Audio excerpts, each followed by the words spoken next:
सह नो भुनक्तु सह वीर्यं करवावहै तेजस्विनावधीतमस्तु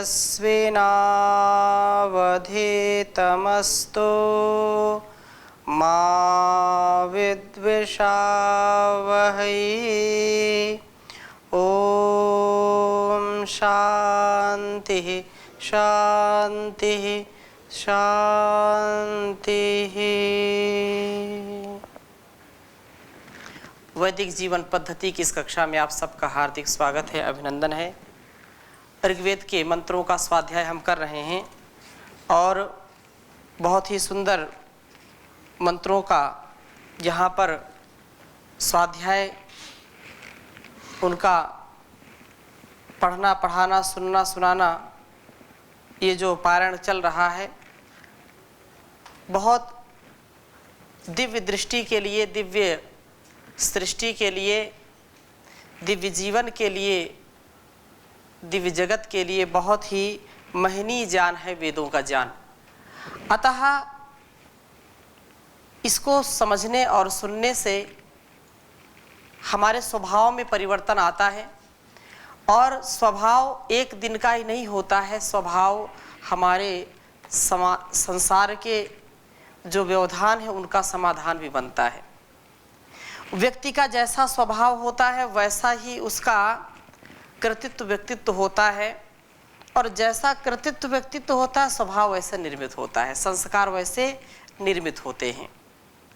इसलिए हम स्वभाव बनाएं स्वाध्याय का, हम स्वभाव बनाएं श्रुति का, सुनने का, क्योंकि ज्ञान सुनकर के आता है, बिना सुने ज्ञान आता नहीं है। और श्रुति परंपरा सबसे पवित्र परंपरा है। माता पिता गुरु आचार्य से हम ज्ञान की बातें सुनते हैं और ऐसा ज्ञान जब हम बचपन से लेकर के पूरे जीवन भर उसको याद रखते हैं, अंतिम श्वास तक वही कार्य आता है। माता सबसे पहला गुरु कहा जाता है, जिसकी शिक्षा दीक्षा हमको अपने जीवन के अंतिम पड़ाव तक प्रभावित करती हैं। अतः ये जो वेद का ज्ञान है, जो परमात्मा का ज्ञान है, यह भी हमारे लिए पल पल पथ प्रदर्शक बनता है, पाथेय बनता है। इस आध्यात्म पथ पर चलने वाला व्यक्ति निसंदेह जब तक ज्ञान के द्वारा अपने स्वभाव में परिवर्तन नहीं लाता है तब तक उसका पाथेय उसके लिए कल्याणकारी नहीं होता है। हम सबका यह कर्तव्य है कि प्रभु का जो उसका अर्चन है, उसके प्रति जो अपना समर्पण है, उसको सदा बढ़ाते जाएं और अपने जीवन के अंतिम लक्ष्य की प्राप्ति के लिए सदा प्रभु के गुणगान करने के साथ साथ धर्म अर्थ काम मोक्ष की जो भावना है, जो कामना है, जो इस जीवन का लक्ष्य है, उसको प्राप्त करें। और वह परमात्मा पालकों का भी पालक है, सब कुछ देने वाला है। आज हम 5वें सूक्त के कुछ मंत्रों का स्वाध्याय करेंगे। बीच बीच में हमने कहा था कि जो विशेष मंत्र होंगे हम उन्हीं को स्वाध्याय में लेंगे। तो 5वें सूक्त के कुछ मंत्र हैं जिनके स्वाध्याय से हमारे अंदर ऊर्जा का, उत्साह का संचार होगा। वह परमात्मा जो सबका पिता है, सबका पालक है, पोषण करने वाला, पुष्टि प्रदाता है। पहले सूक्त में उसके कीर्तन की बात कही और कीर्तन सामूहिक कीर्तन।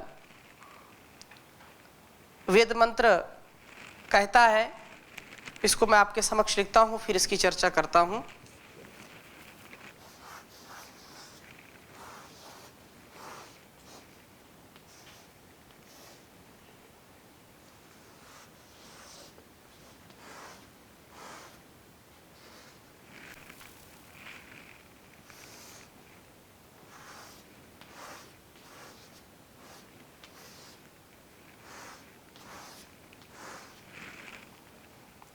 नी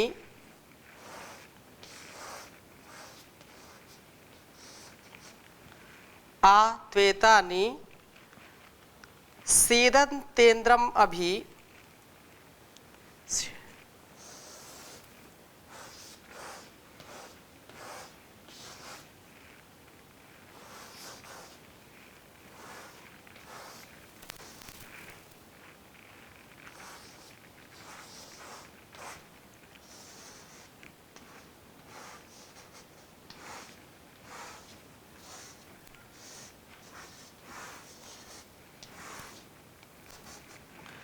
शीदतेन्द्रम् अभि प्रगायत।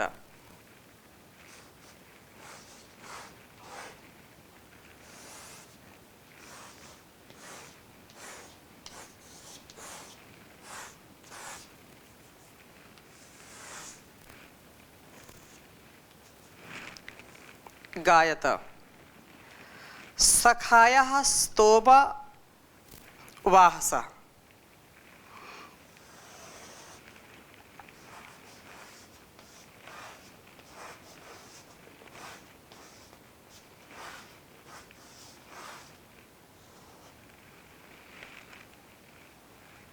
सखायः स्तोम वाहसः।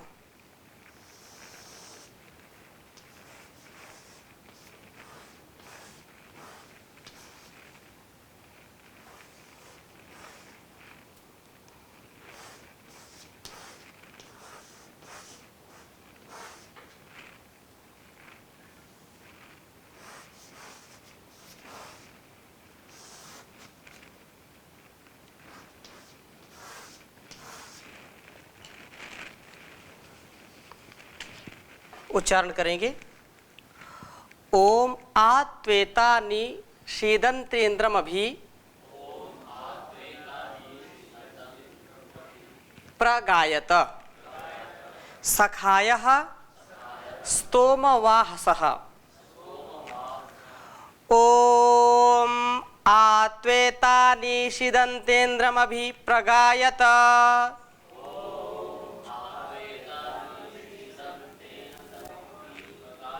सखायः स्तोम वाहसः। ओम आत्वेतानि शीदन्तेन्द्रम् अभि प्रगायत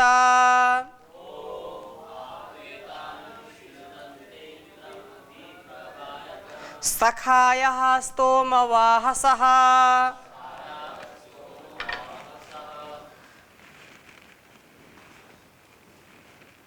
मंत्र का अभिप्राय इस प्रकार से है कि हे स्तोम वाहसः, प्रभु के स्तोमों को धारण करने वाले सखाया, हे मित्रों, आतु एताः, आ तु एताः, आप निश्चय से आइए और आकर के निशीदंत अपने अपने आसनों पर निनम्रता से बैठिए और इंद्रम उस परम ऐश्वर्यशाली प्रभु का, जो हर प्रकार के ऐश्वर्य का स्वामी है, जो हर प्रकार से हमारे अंदर भी ऐश्वर्य का आधान करता है, मनसा वाचा कर्मणा हमको दिव्यता प्राप्त कराता है, आप उस परम ऐश्वर्यशाली प्रभु का, उस इंद्र का अभी प्रगायत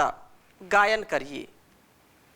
अर्थात मन में तथा वाणी से उस प्रभु का ही सुमिरन करना, उसके नाम का जाप करना, तो उसके नाम का जाप कीजिए।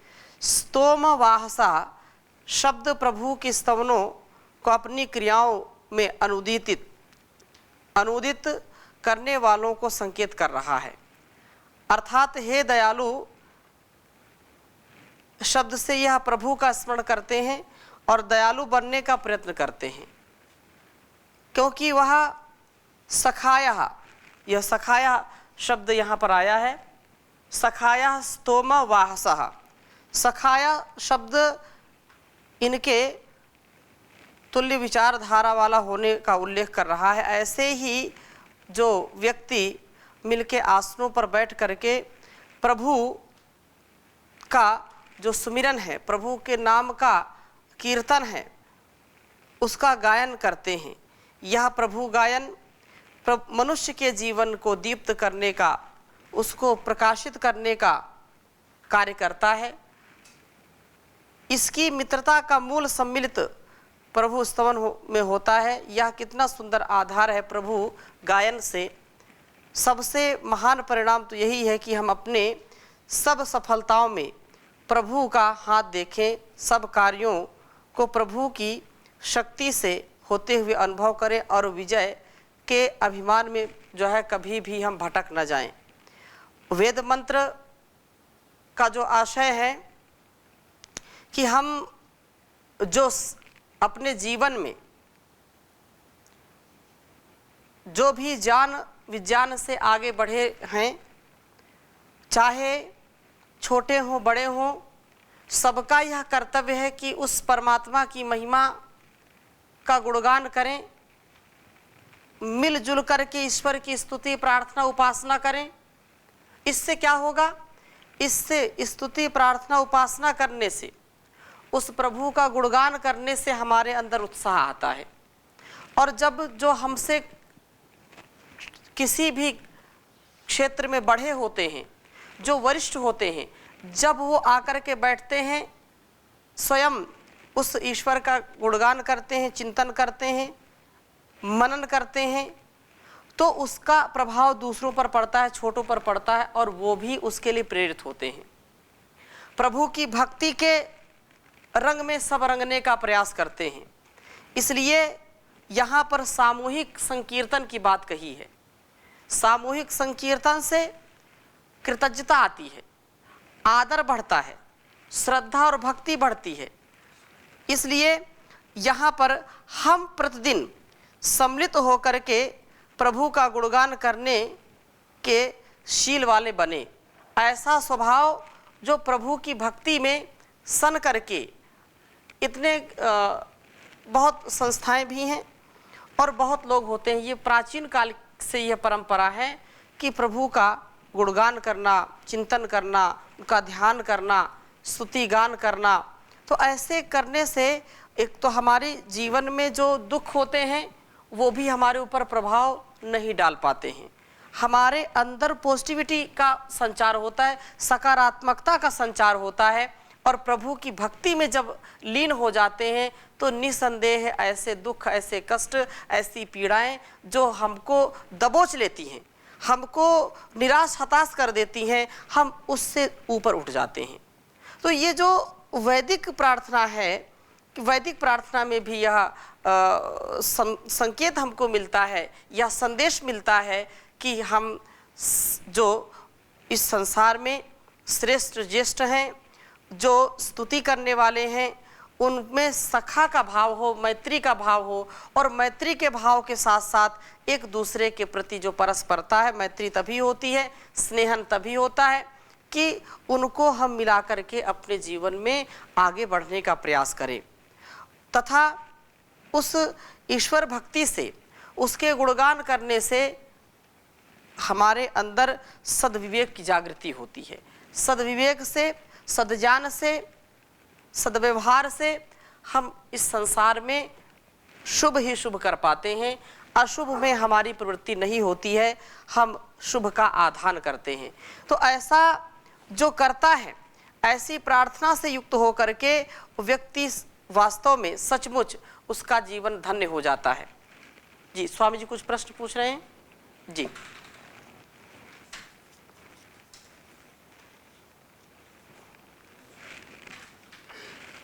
ओम। जी स्वामी जी, जी, वेद में ही कीर्तन शब्द आया, तो कीर्तन का शाब्दिक अर्थ क्या है? और संकीर्तन? हाँ, संकीर्तन जैसे एक मंडली बनाते और इसमें कीर्तन करके जाते और नगर भी परिक्रमा करते भगवान के नाम ले करके। जी, ऐसे कार्तिक महीना भर ऐसे होता है। हाँ, इसमें कैसे भावना होता है और इसका क्या अर्थ है, शाब्दिक अर्थ? जो यहाँ पर गान की बात आई है, उस संकीर्तन प्रगायत, प्रगायत गायतिर जो है अर्चति कर्मा, ये कई गई शब्दे और यहाँ पर जो प्रगायत अर्थात संकीर्तन जो बोला गया है वह स्तुति के अर्थ में है, वह भक्ति के अर्थ में है। कहने का आशय ये है कि प्रकर्षेण अभिष्टुत, जो बहुत ही अच्छी प्रकार से बहुत भक्ति भाव के साथ उसकी हम स्तुति करते हैं, उसकी अर्चना करते हैं, उसकी भक्ति में सन जाते हैं, अर्थात जो हमारे आपसी सुख दुख या कभी हम ऐसे बहुत ही ग्लानि के भाव में हो जाते हैं, बहुत ही अवसाद में चले जाते हैं, उस सब से ऊपर उठ करके केवल उसके संकीर्तन में लगना। और जो संकीर्तन जैसे आप संकेत कर रहे हैं कि गांव में भी ये परंपरा थी, एक तो ऋषियों की परंपरा थी कि संकीर्तन करना, सामूहिक जाप करना और उसके वेद मंत्रों के साथ साम गान करना, ये प्राचीन परंपरा रही है। और आज भी कुछ लोग ऐसी मंडली बना करके संकीर्तन करते हैं, गली में भी जाते हैं, मंदिरों में रहते हैं।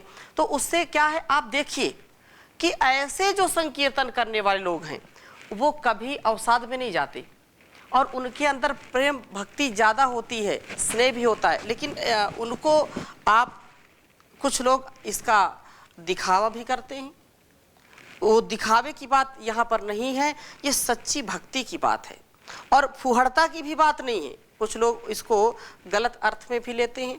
तो वो संकीर्तन का मतलब ये कि रोम रोम में उस प्रभु की भक्ति रम जाना, उसके बाद कुछ हमको इस संसार का आकर्षण खींच नहीं सकता। वो सच्चा भक्त है। और महर्षि दयानंद जी भी ऐसा कहते हैं कि जब वेद गान करते थे, साम गान करते थे, तो बिल्कुल रम जाते थे। उनको इतना, जो हजारों लोग उनको सुनते थे, उनकी आंखों में इतना भाव विभोर हो जाते थे कि आंखों से टप टप आंसू गिरने लगते थे। ये भक्ति से सनी हुई जो श्रद्धा भक्ति का एक आप यहाँ पर दिग्दर्शन कर सकते हैं। और ये जैसे भक्ति मार्ग के चाहे मीरा हो, चाहे और भी अनेक सूरदास हों, ऐसे भक्त हमारे यहाँ हुए हैं जो अपने केवल भक्ति के रस में सन करके उन्होंने जीवन को बहुत सुंदर बनाया। ये बात यहाँ पर है कि हे स्तुति करने वालों मित्रजनों, एक स्थान पर आकर एक दूसरे के साथ मिलकर के बैठो। अब ये कितनी बड़ी समस्या है आज की कि लोग बैठते नहीं एक स्थान पर, एक स्थान पर। ये वेद का वचन है, वेद का संदेश है कि कम से कम घरों में भी कुछ लोग ऐसे भक्त होते हैं कि घर में ही वो सत्संग करते हैं।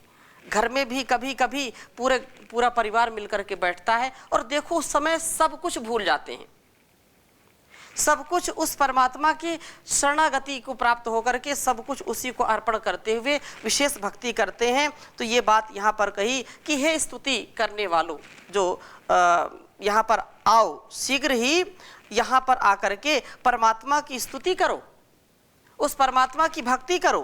तुम अपनी स्तुतियों को परमेश्वर के चरणों में श्रद्धा भाव से समर्पित करने वाले हो। श्रद्धा पूर्वक समर्पित की हुई स्तुतियों को वह अवश्य स्वीकार करता है और स्तोताओं की जो है मनः कामनाओं को पूर्ण करता है। ये जब हम एक साथ मिलकर के बैठते हैं तो आप देखेंगे कि जो राग द्वेष की भावना है वो भी हम उससे ऊपर उठ जाते हैं, सहयोग की भावना आती है, उत्साह बढ़ता है और विश्वास बढ़ता है। एक भी हमारा जो दुर्गुण है, दुर्व्यसन है, वो उस समय आता नहीं है।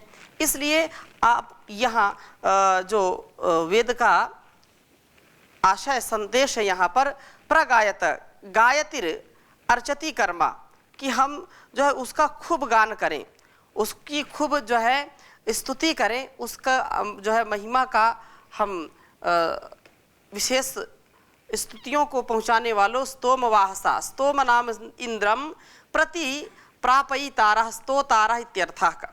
स्तोमस्य नेतारः तो कहा कि अस्मिन कर्मणि वहन्ति प्रापयन्ति इति स्तोमम वहन्ति स्तोमवाहसा।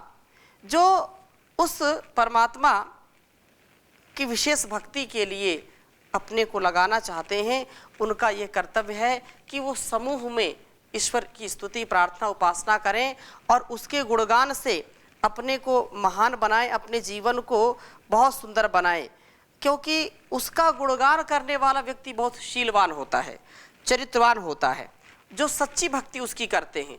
और जो सच्ची भक्ति नहीं करते हैं वे फिर दिखावा भी करते हैं। दिखावा प्रभु को नहीं, प्रभु को प्रदर्शन नहीं चाहिए। ये शरीर और ये संसार हमको प्रभु दर्शन के लिए मिला है, इस दर्शन का हम लाभ लें, ऐसी हमारी कामना होनी चाहिए, ऐसी भावना होनी चाहिए। और उस संसार को बनाने वाले प्रभु ने यह सब तन मन धन सब उसी को जो है समर्पित करते हुए, क्योंकि उसने बनाया है तो उसी को समर्पित करते हुए अपने जीवन का सदा उद्धार करने का प्रयास करें। और उस परमात्मा की, वह जो परमात्मा एक जिसका ओंकार नाम है, वह हम उस प्रभु की विशेष ईश्वर जो भक्ति है, उस परमात्मा के प्रत्येक आज्ञा का, प्रत्येक उसके संकेत का जीवन में आधान कर सकें। हर श्वास में हो सुमिरन तेरा, यूं बीत जाए जीवन मेरा। हर श्वास में हो सुमिरन तेरा, यूं बीत जाए जीवन मेरा। तेरी पूजा करते बीते सांझ सवेरा, हर श्वास में हो सुमिरन तेरा, यूं बीत जाए जीवन मेरा। नैनों की खिड़की से पल पल तुझको निहारूं, मन में बिठाऊं तेरी आरती उतारूं। डाले रहूं तेरे चरणों में डेरा, यूं बीत जाए जीवन मेरा। जो भी तेरा प्यारा हो वो मेरे दिल को प्यारा हो, मेरे सिर का ताज तेरी आँखियों का तारा हो। सब में निहारूं रूप तुम्हारा, यूं बीत जाए जीवन मेरा। हर श्वास में हो सुमिरन तेरा, यूं बीत जाए जीवन मेरा। प्यार हो सत्कार हो इतबार हो तुम्हारा, सुखी भी हो सारे और याद ये इशारा। हो आत्मा पर तेरा ही डेरा, यूं बीत जाए जीवन मेरा। यूं बीत जाए जीवन मेरा। उस परमात्मा की विशेष भक्ति से हम अपने जीवन को ऐसे सुंदर बनाएं, ऐसी स्थिति में हम इसको ला करके खड़ा कर दें जहाँ पर कोई वैर ना हो, कोई हम आपस में टकरार ना हो, किसी भी प्रकार से व्यक्ति का जीवन अंधकारमय नहीं होना चाहिए। और उस परमात्मा के साथ हम ऐसा संबंध बनाएं, ऐसे उसके भक्ति में रंग जाएं, ऐसे उसके द्वारा दिए गए ज्ञान से अपने आप को विकसित करें कि एक भी पल के लिए हमारे अंदर की जो कमियां हैं वो ऊपर उठने ना पाएं। और इस दृष्टि से हम इस सृष्टि को सुंदर बनाएं। प्रत्येक कार्य में उस परमात्मा का जो आदेश निर्देश है, जो उपदेश है, वेदों के द्वारा जो हमको मिल रहा है, उससे अपने जीवन को श्रेष्ठ बनाएं। और इस प्रकार से एक सत्संग की भावना से, जो सत्संग मतलब सज्जनानाम संगति सत्संगति कथ्यते, सज्जनों की संगति को ही क्या कहते हैं, सत्संगति कहते हैं। और ये जो एक समूह में सत्संग में आने की जो बात है, सत्संग करके एक दूसरे के प्रति उस ईश्वर के महिमा को बखान करके उसकी भक्ति में रंग जाने की बात है, तो यहाँ इसीलिए कहते हैं सत्संग की गंगा में जो लोग नहाते हैं, सत्संग की गंगा में जो लोग नहाते हैं, पापी से पापी भी पावन हो जाते हैं। ऋषियों ने मुनियों ने इसकी महिमा गाई, सत्संग से जीवन है यह बात है समझाई। यह वेद बताते हैं, यह ऋषि बताते हैं, पापी से पापी भी पावन हो जाते हैं। वचनों के मोती हैं सत्संग के सागर में, फल ही फल मिलते हैं सुख के इस तरवर में। जो जान सरोवर में डुबकियां लगाते हैं, जो जान सरोवर में डुबकियां लगाते हैं, पापी से पापी भी पावन हो जाते हैं।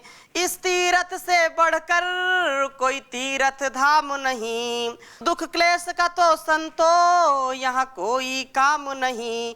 आते हैं जगत में जो जीवन को सजाते हैं, पापी से पापी भी पावन हो जाते हैं।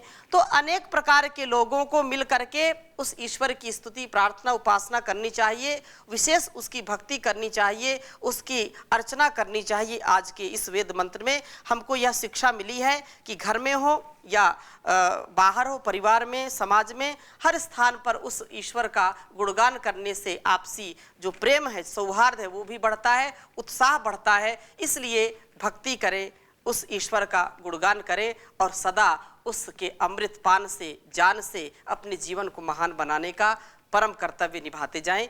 ओम शांति शांति शांति।